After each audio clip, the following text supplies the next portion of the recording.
जय श्री श्याम भक्तजनों, आज हम आपको इस वीडियो में मोक्षदा एकादशी के बारे में, उसके व्रत और महत्व के बारे में बताने जा रहे हैं।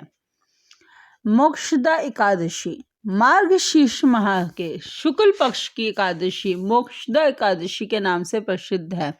इस दिन दामोदर भगवान की पूजा की जाती है। पूजा में दामोदर भगवान को धूप, दीप, नैवेद्य आदि पूजा पदार्थों से करनी चाहिए और भक्ति पूर्वक दामोदर भगवान की कीर्तन और जागरण आदि करना चाहिए।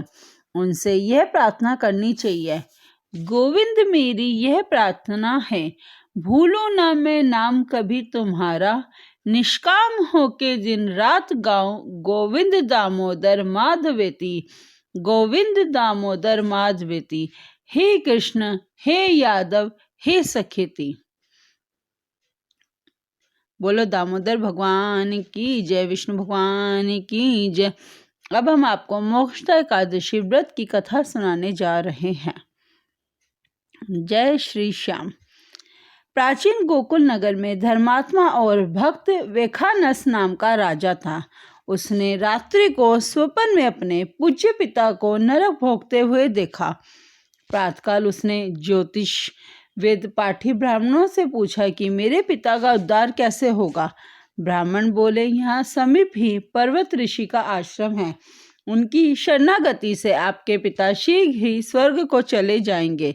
राजा पर्वत ऋषि की शरण में गया और दंडवत के कहने लगा, मुझे रात्रि को स्वप्न में पिता का दर्शन हुआ है। वह बेचारे यमदूतों के हाथों से दंड पा रहे हैं। आप अपने योग बल से बताइए कि उनकी मुक्ति किस साधन से शीघ्र होगी। मुनि ने विचार कर कहा कि धर्म कर्म सब देरी से फल देने वाले हैं।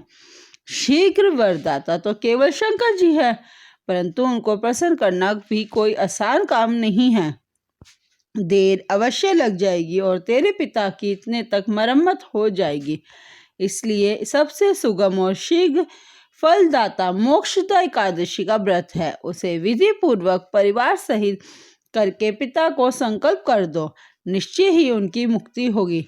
राजा ने कुटुंब सहित मोक्षदा एकादशी का व्रत करके फल पिता के अर्पण कर दिया। इसके प्रभाव से वह स्वर्ग को चले गए और जाते हुए पुत्र से बोले, मैं परम धाम को जा रहा हूँ।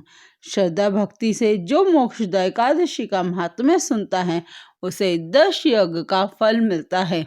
इसी के साथ मोक्षदा एकादशी की व्रत की कथा समाप्त होती है। भगवान विष्णु का आशीर्वाद सभी भक्तजनों पर बना रहे। जय श्री श्याम भक्तजनों।